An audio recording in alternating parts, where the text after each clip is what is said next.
All right, so for Section 4, Week 1, close up the canvas. This is what the project looks like, and here's our click detector, which is where we're going to be spending most of our time.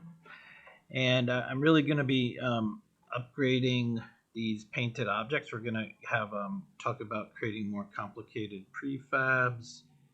And the only thing that's kind of new is I've got randomizing the type of object that we're creating and randomizing the time to destroying it. So I kind of just create these quick toggles where they'll be more built in. You know, we'll clean up the UI.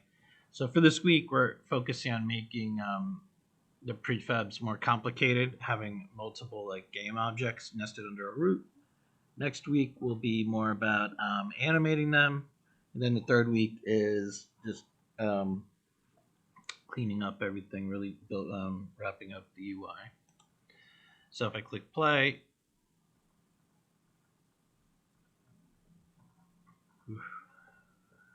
sometimes it takes a little time.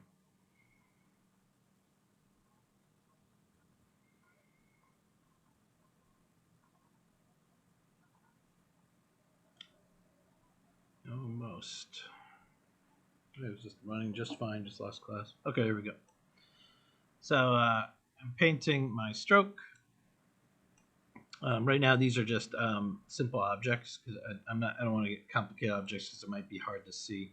But if I randomize the type, now you see I'm painting all random mixtures of the three, which happen to be sphere, cube, and cylinder. And you can see the drop down is going a little crazy. I'm updating that too, and it ends up like wherever I ended up. The last one was a cube here. Here it's a cylinder. In any case, you can see I'm randomizing the type. I'll turn that off. And I'm randomizing the time here. So if I do a painted stroke without random time, you see it'll start from the oldest to the newest, and it'll delete. But if I randomize the time, we'll get random time between 0 and whatever our length of time is of destruction. So we default to 3 seconds, but if I drop that down to 1, you can see that everything is deleting within 1 second, but they're all randomly deleting within a second.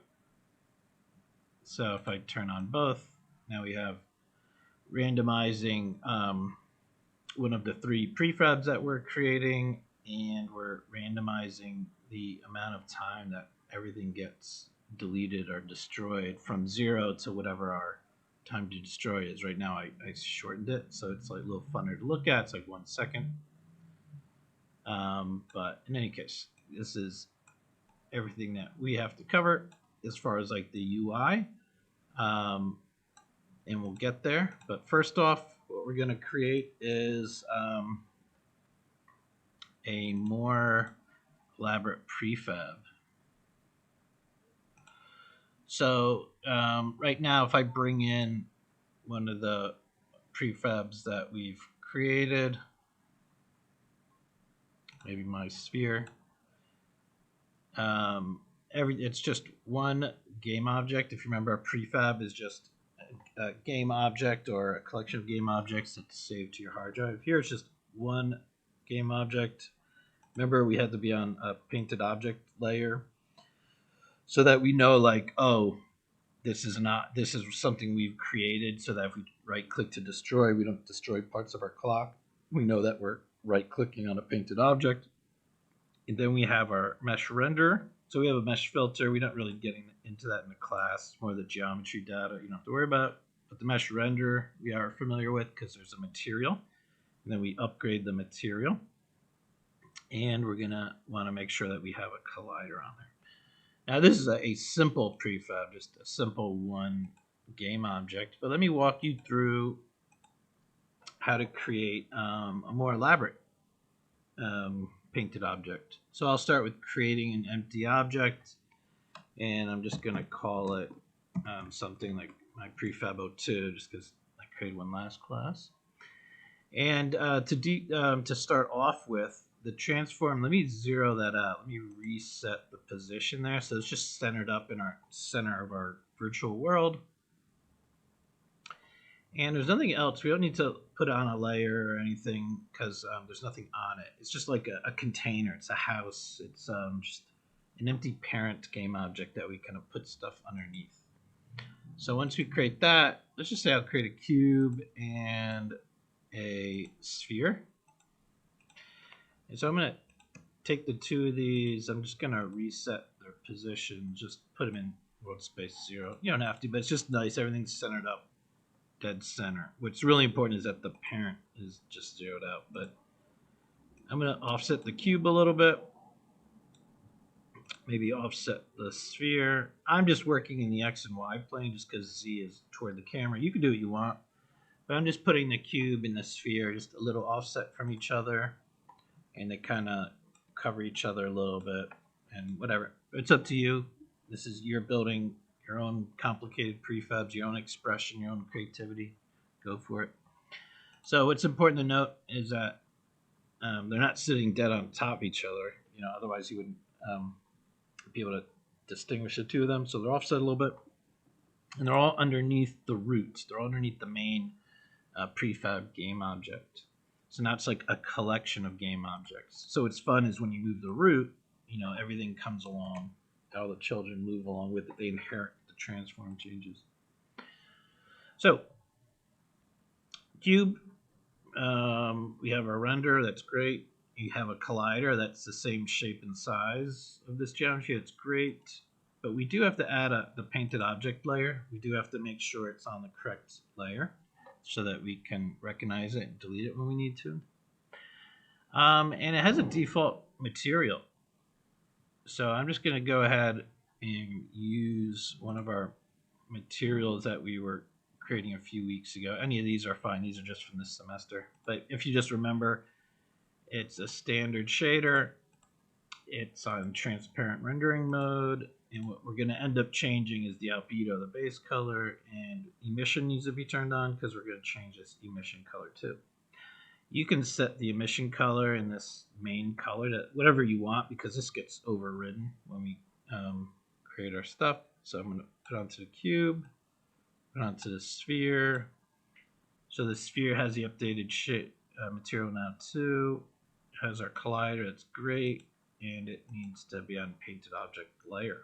So this is everything you need, your first steps toward creating this more complicated prefab that we're going to use for the rest of the semester.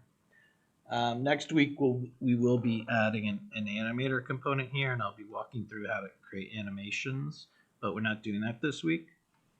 We also have to add another component, which we're going to call it the prefab data, which will go here too, but we're not doing that today either. So this is all you need to do at this stage. So the next thing is once you've created it, go down into your assets folder, drop it in. Oh wait, just drop it into the folder. Okay, so now it's saved to hard drive. It's definitely a prefab. Notice it's turned blue up here because it's just an instance or a copy of what's on the file. So now we can just delete this. We don't need it in our game world anymore. And then the last step is we go back to our click detector, and I'm just going to override this first variable and show you it. But you're going to be, for your project, you want to create 3 different ones, save them out to your file drive, and update these 3 variables here. But for me, it was my prefab 2. I'll pop it here because this is just the default one. This gets generated right away. So I'm going to just override that one. I'm going to click play. And here we have our new updated, first, our default choice for our painted object. And notice it has a sphere and a cube. So we have a more complicated prefab that we can create. And I can still right click on it to delete and so on. And use the clear button, and then everything works fine. And now what I get to talk about is there was some patches of code in our click detector. I said, hey, don't worry about this because I'm going to cover it.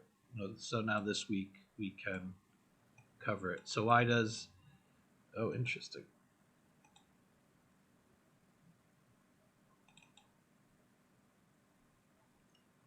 Okay, that's part of the code that, yeah, I was messing around with the code last time. Let me just try it, see if, yeah, okay, red works, green and blue are not updated. That's fine. I was messing around with the code. I can fix it. But notice how the color, the glow, the size, it's kind of impacting everything, right? So it's more about this glow opacity and these color sliders. So let's go back to our code now that we've got this updated prefab. So up in the update loop here.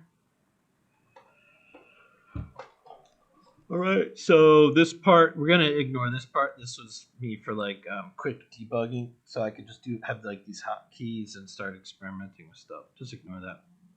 So this is for when we want to check if we're left clicking, if we're clicking on the clock. Is when I'm checking for right clicking, and we should delete something. And this is if we're left clicking. And there's some updates here I want to cover. But at the top here, let me just make a mention on this. I'm going to click play. And notice when I'm using the user interface, I'm not actually spawning anything. I'm not creating painted objects. So let me talk about how that's working. So if we're left dragging, and we're going to go through this whole process of creating something. Well, notice my if statement's a little bit more complicated now. So we have an and statement. So for us to create content, to create painted objects, first we have to be left dragging. This has to be true, and something else needs to be true. So forget this was, I was experimenting with something else. Just ignore that. Right now, that'll always be true because I basically remove the variables that'll make it false ever. But this is important here. So this is saying go to the Unity Engine event system and grab its current property. You could think of this as like the current state of the event system. And then grab this property underneath it. Grab this current selected game object and check if it's null. So if it's null, this basically means the user is not currently interacting with the user interface. So the user must be left dragging and not interacting with the user interface to allow us to create painted object. So now it's nice. We can use the interface and not be painting everywhere. So the event system, if you remember when I went up to the UI and we start off with creating a canvas and then we create these UI elements, and that's all underneath here, all like my entire UIs are here. This event system came along for the ride. So this got created. There's a game object. Here's this event system component, and here's a user input component. So this event system is really nice. It hides away a lot of complications about the user interface so that we don't need to think about it and work with it right now. The event system connects up like user input and checks if it's interacting with any of the elements on our UI, and the UI is now allowed to create events that we can connect up to other parts of our code, which we did with the click detector. But we can also query this event system, and that's what we're doing here. We're basically going up into this class from Unity Engine and referencing its properties in a static way. We're not creating an object of it. We're just going to the class saying, hey, let me know your property about the current state, about the current selected game object. If this is null, this is true. So double equals is a logical expression, and it checks if the left side is equal to the right side. So if this is null, it's a null pointer, it's not pointing to any object, then we know that the user's not interacting with the user interface. And just know that a single equal sign is dealt with when we're like assigning values to variables, and that's the double equal sign. All right, so the user's not using the interface and they're left dragging, so let's create stuff. So this was the switch statement where we're figuring out which primitive, which of our prefabs should we be creating.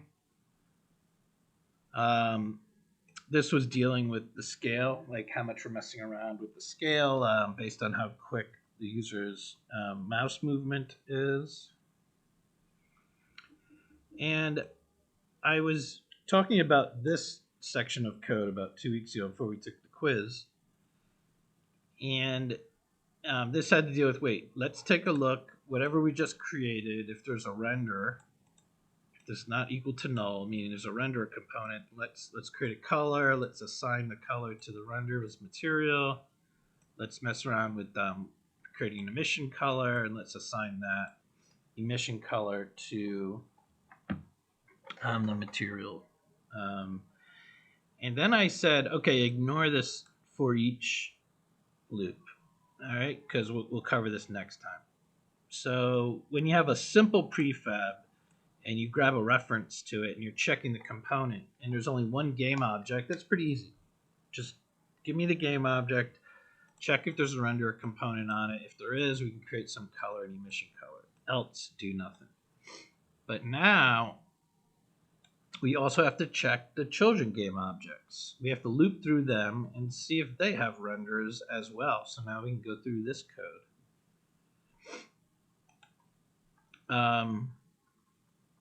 So if I bring my prefab back, it's like saying, okay, go to the root level, check if there's a render. There's not. So this is false. So we move on in that if statement. But then we're going to go under and look for its children. We're going to loop through its children. In this case, there's 2 of them.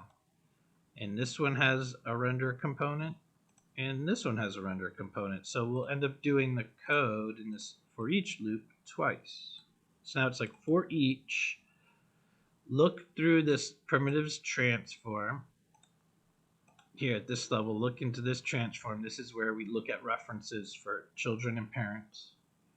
And see how many children transforms there are. In this case, there's 2. And for each one at a time, let's see if there's a render component. So go up to the game object, go call get component of type render or mesh render, and see if it's not null. That means it exists. That's great. Let's create a new random color. Same thing you've seen before. Random range from nothing to whatever our property of red, green, blue is, plus opacity strength. And then go get that render, get the material, and get the base color and set it equal to what we just created. And then we're going to create another color, new color. Remember, we can create new color vector 4. In this case, we'll be creating color. And then take the red that we just generated, multiply it by emission strength, take the green that we just generated. Remember, so in vector 3s or 4s, we can reference X, Y, Z, W, or RGBA, and to get the individual floats within them, and get the blue emission strength. And now we created a new color. And notice these are 2 variables. We use them around all over the place, and I reuse them a lot. And it's good convention. So I'm just creating these new colors and assigning them into already existing variables of type color. And then I'm going back into the render in the material, and I'm calling set color.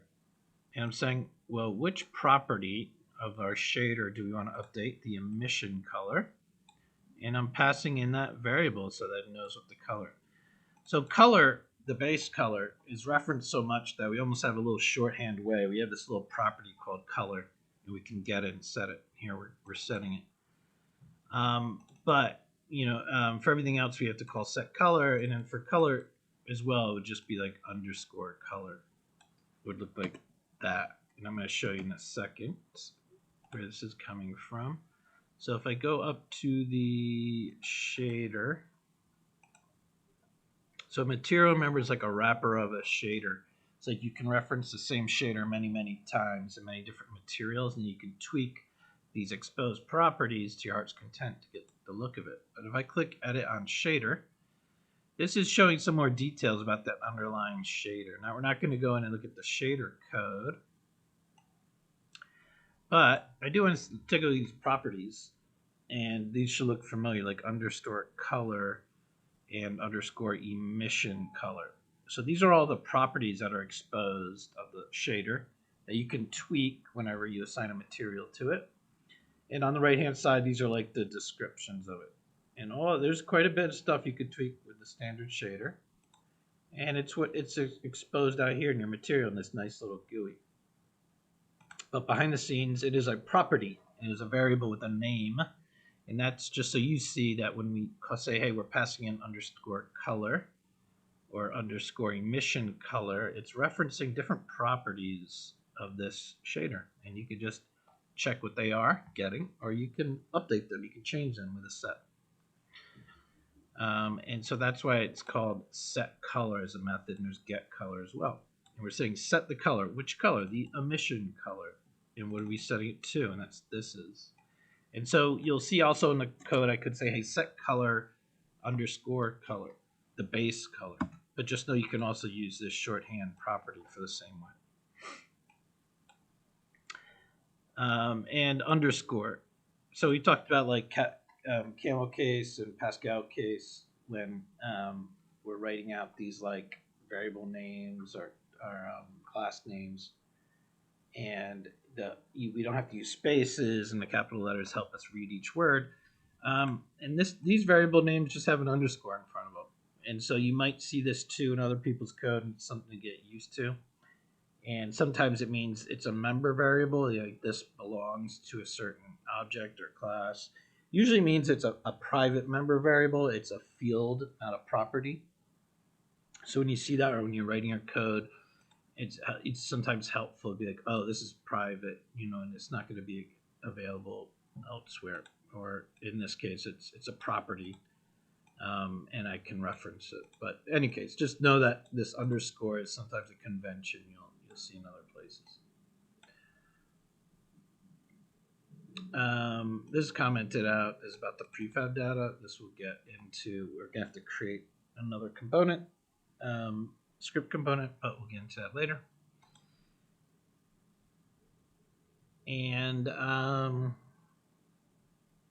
yeah, so we're going to loop through each of our children and update the color and the emission color. So now we can show this for each block and how it's working.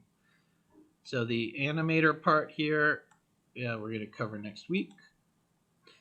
And just to show you, if we go down to like change red, remember I said that this float's coming in because the user is messing around with the slider, right? So that we update our property so that our future content can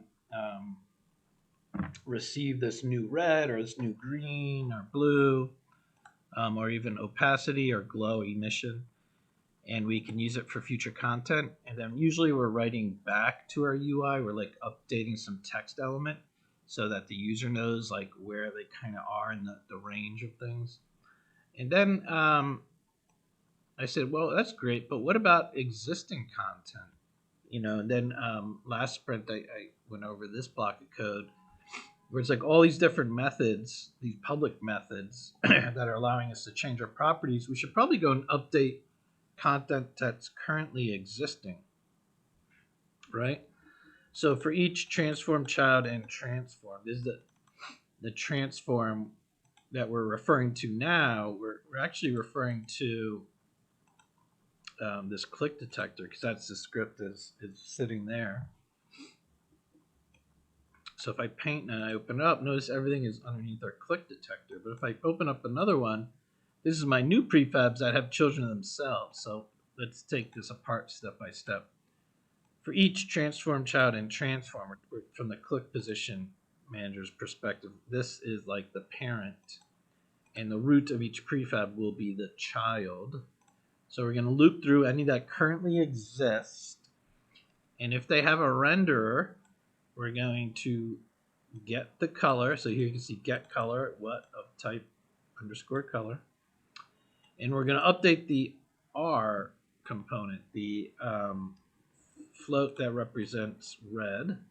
We're going to change that. And then we're going to create a new emission color. Notice I'm using these same variables from the update loop, but now we're in different methods. I can still access these variables because they were type global. And we'll create a new color, take the new red, multiply it by our emission strength, our green, and our blue, multiply it by emission strengths. And then we're going to go back, set child gets renderer, and we're going to call set color. And we're going to update the base color with this variable and update the emission color with this one.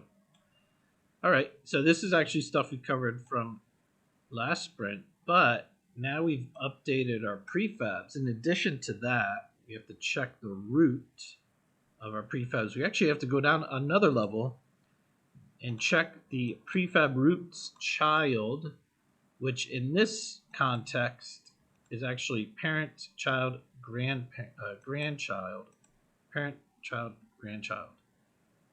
All right, so that's why I'm referencing them as grandchildren. So ignore the child counts here. I use them later on. We're not going to need to worry about for each grandchild that's found in each child that we're looping through. The child is in this situation a prefab's root, and this is a child of the prefab. And we have to check now they too have renderer components.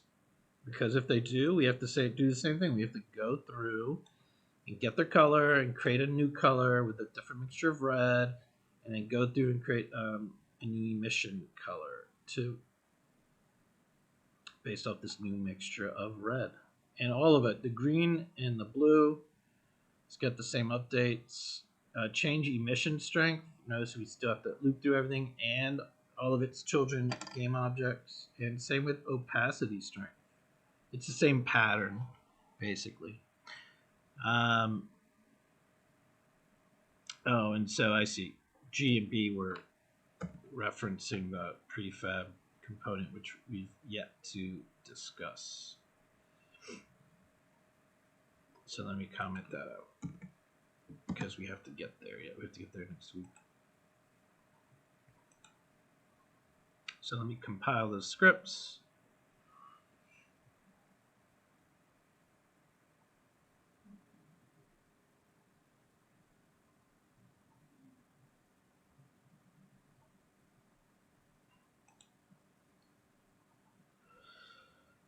Click play, and when we paint some stuff, notice we go through everything regardless if it has a render at the root or down at the children level.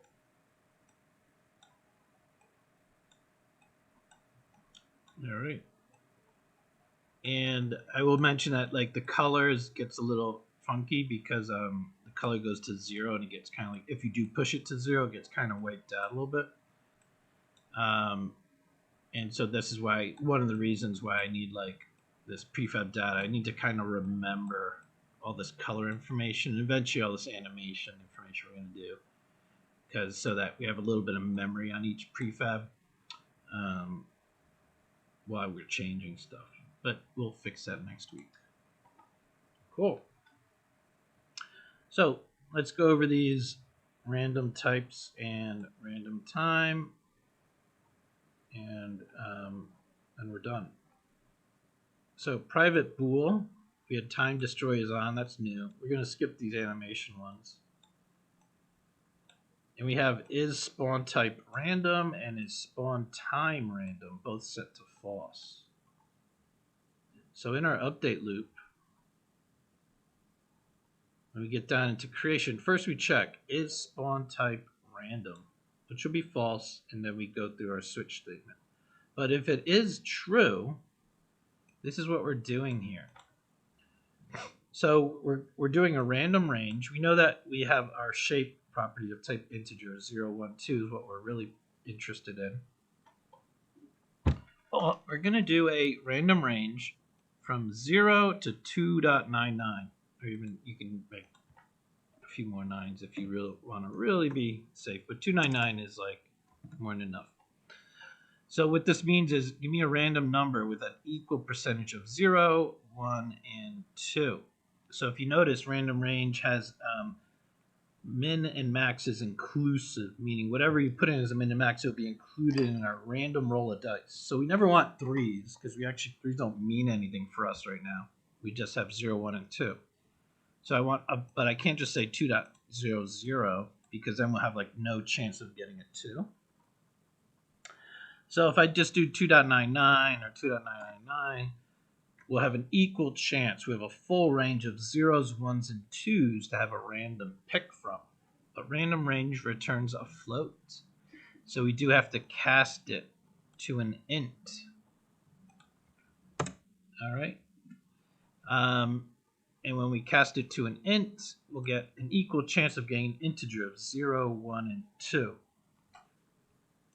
And then we're going to pass that into change shape. And the reason for that is because it's public. We already use it with our drop down, this shape drop down right here. So why not reuse it? Reusing code is always preferred. So an integer is going to be coming in. Either it's from the user selecting a drop down, or it's the fact that we should be randomizing, and we generate a new number, and that ends up being an integer, and we pass it in here. So we store it into our shape property, because this is what we'll use to determine what to draw, what to create, which type of painted object to create. And then we update our drop down now as well. So shape drop down is here. We have public drop downs. Eventually we'll get to this, but I'm just interested in the shape drop down. And it changes the value on it. So if I come here, here's shape drop down. It's referencing this, and we're actually changing the value right here. It defaults to 0, which is our first selection sphere. But we can, and when the user messes with the list, this gets updated. But we can change it too, and we just change it with our own code so that we make sure the drop down gets updated whenever we randomize. All right, so this all happens here, and then we go down after it's been randomized, figure out, well, which one should we draw? All I did was create 2 toggles. It's under game object UI toggle. You can just create them 2 and just place them. I just placed them and pinned them in the bottom left like the rest of our UI. And the toggle must be default to off, because this stuff is false to begin with. So is on is turned off, and then it says, okay, well, what are we going to be calling? Well, on the click detector here, we have click position manager. We're going to call this change prefab type random.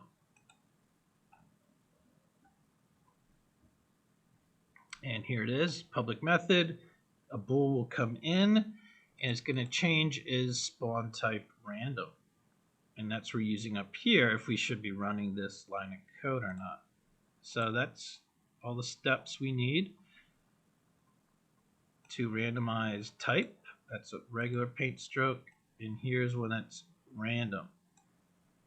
So it's hard to see because my first prefab here is complicated. But let me just put that one back to a sphere. And now you see we are cycling between sphere, cube, and cylinder. Oh, sorry. Random was not turned on. Here, and we can see sphere, cylinder, cube, all of them listed out. And we can see them visually. And I'll turn off random. And now it's just spheres. And I'll switch to cubes and go back to random. And we can see that the enum is kind of cycling through them all as well. Cool. And random time.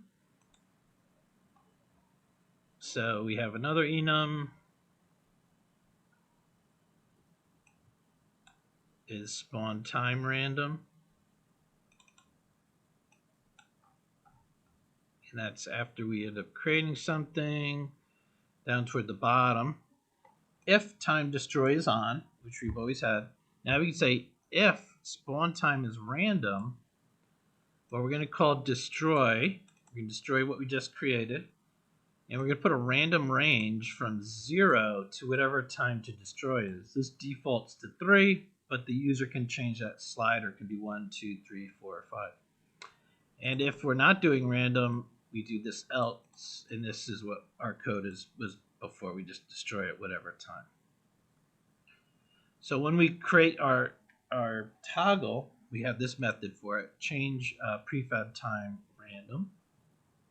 And bool comes in, and whatever it is, we just change this bool. Is spawn time random. We change it to whatever the user wants.